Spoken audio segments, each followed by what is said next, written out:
So let us discuss the question.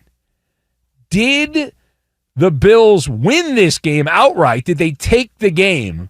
Or was this a case where the Ravens lost the game?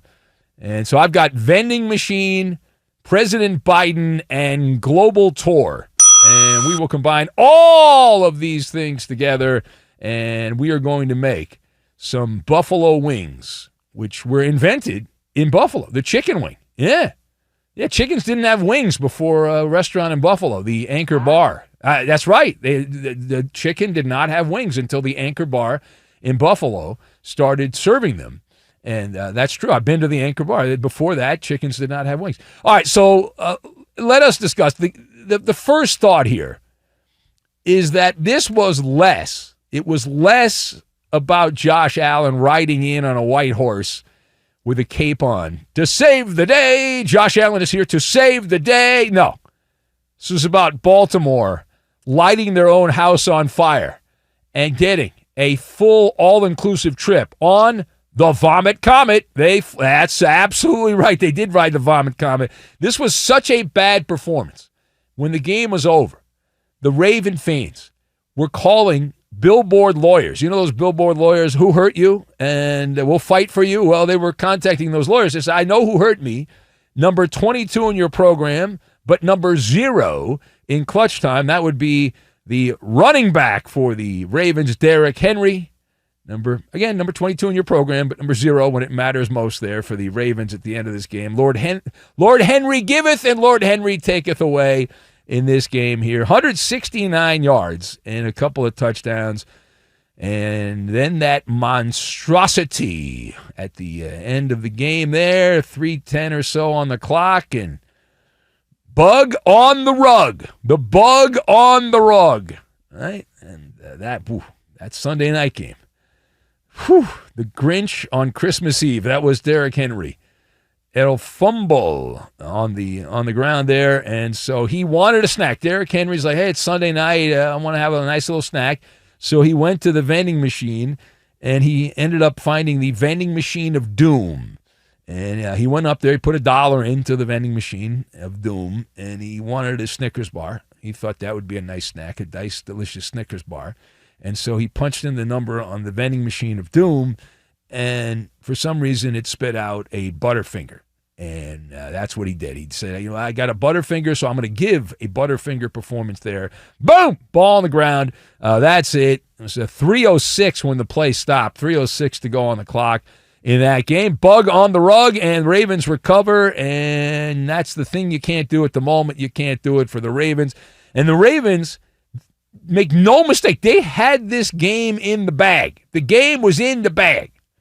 And it bothers me because obviously we know what happened. The Bills won the game, and so what ends up happening now is like anytime a team is down by a couple of scores, the cliche in broadcasting at sportscasters' colleges, well, let's keep talking about, remember that Bills-Ravens game? Yeah, this will not happen again this season. This is it. This is the one-off for the entire season that a team chokes as badly and as pathetically as the Baltimore Ravens did in this game. And that is a flat-out choke job by the Ravens there. Derrick Henry was if you look around here, all the Ravens had to do, I mentioned games in the back, all the Ravens had to do was stroll down the Monopoly board and pass go, collect $200 and a nice victory, and call it a night. That's it. Go back to Baltimore and hang out with Sports with Coleman. But what do they do there? No. Instead, they landed on go directly to jail, go right to jail, do not pass go, do not collect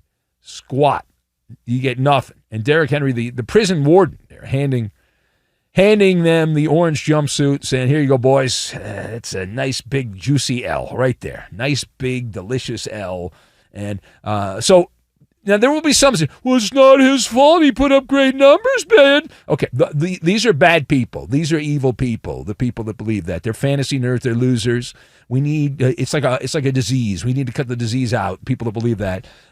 Because, listen, forget the stat sheet. I'm not playing fantasy football, all right? Forget the game plan. Forget all that other stuff here.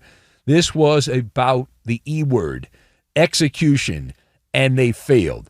Most games are lost, not won. Most games are lost, not won. This is a great example. This is a humiliation situation is what it was. I mean, the Ravens fans, they got served. And they got served some bad open mic poetry is what they got. Roses are red, violets are blue, and I can hold on to a football better than number 22. Yeah, wow. Tell me I'm wrong. No? That was pretty bad. But listen, this was not somehow Buffalo going Rocky Balboa.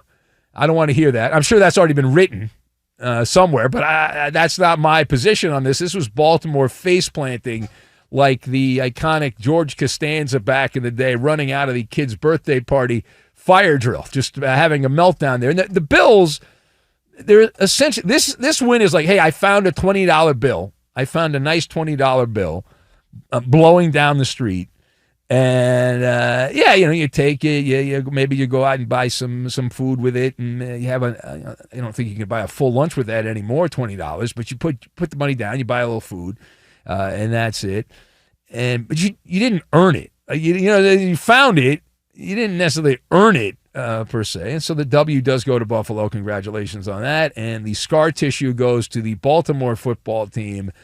And El Butterfinger rapper to Derrick Henry. Let us discuss the question. Can you decode this message from Aaron Rodgers on beating everybody associated with the Jets? He wouldn't just specifically name names. He just said with a wide brush, beating everybody associated with the Jets. So my observations, I've got Hawkeye, Capri Suns, and IKEA. And we will combine all of these things together, and we're going to make your babushka's favorite falafel is what we're going to make. So number one. So this one is rather straightforward. So Aaron Rodgers, he decided to serve up a cuisine. It was a revenge cuisine for the world to see. Of course, whoever had won this game, the story would have been revenge, revenge, revenge, revenge, revenge. That's the story. But Rodgers did not just burn the bridge. At his age, he ain't going to be trying to get a job from the Jets again. He wants nothing to do. The only Jets he wants are the ones at the airport. He wants nothing to do with the football Jets. So Rodgers is fine burning that bridge. Burn, baby, burn, right? He napalmed it and paved it over and built a Raising Cane's on top of it is what he did with the Jets and the Jets-itis and all that stuff, the Jets. And so Rodgers took his old team, the team that wears green there, and he took them down to Baskin-Robbins, and he handed them 31 flavors of humiliation, unable to stop a 40-plus-year-old ayahuasca-drinking Joe Rogan podcast buddy quarterback. Woo! That is a payback attack is what that is. That's the flavor, payback attack. So the Jets ordered a scoop of pride. We want pride. It's all about the pride and all that. And Aaron Rodgers gave them instead a little rocky road. He said, you're going to have a little rocky road. And you got your just desserts is what you got. You got your just desserts there. Now, Rodgers is 41, but against the Jets, this was a hot tub time machine game. He went back and, maybe not hot tub time machine. How about Back to the Future? Doc Brown. Maybe Doc Brown was there somewhere. And he got right into the DeLorean and went back to, age 28, Aaron Rodgers, 29, something around there in Green Bay. It was vintage Aaron Rodgers back in his days at Lambeau Field. MVP-level quarterback play. Did not have a gazillion passing yards. However, he was, here's a dated reference, Hawkeye Pierce. There used to be a show called MASH. It's on reruns, if there are such a thing. But this guy, Hawkeye Pierce, a surgeon. And he had not a football, he had a scalpel in his hands, and he surgically sliced up the Jets in the red zone. The Steelers were 3 for 3 trips inside the 23 touchdowns for the team from Pittsburgh. It was clean, it was precise, no wasted motion there. And Aaron Rodgers treating Aaron Glenn, the so-called, remember, he was the defensive coach.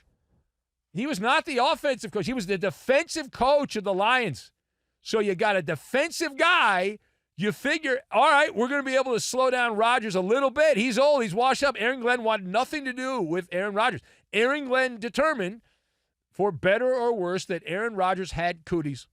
He had the ick factor, wanted nothing to do with him. And he took another suck-bag quarterback instead, but he's younger. So younger suck over older suck. That's the Jets' mantra. We'd rather have younger suck-bag than old suck-bag. So they went younger suck-bag. And then to watch that happen. And Aaron Glenn and that Jets defense, it was like working at a sub shop somewhere, and it's closing time, and you're out of bread, and people are coming in there. Well, I don't have any bread. I can't make you a sandwich. I don't have any bread. There's no bread. Now, Pittsburgh, they didn't need the gaudy stats, because if you look at the overall offensive stats, if you're just a stat humper, oh, wasn't that impressed? They scored a lot of points, but they didn't have the stats. Okay. I can't help you. I can't help you. The Jets thought they were done with Aaron Rodgers. Obviously, on this day, on Sunday, they were not done with Aaron Rodgers there. They thought they had moved on. Instead, they got reminded that you do not break up with Aaron Rodgers. Aaron Rodgers breaks up with you. And that's over with. He punked them. There's no other way to say it. And he said, well, if this guy had caught that pass, it would have been different. Okay, I know.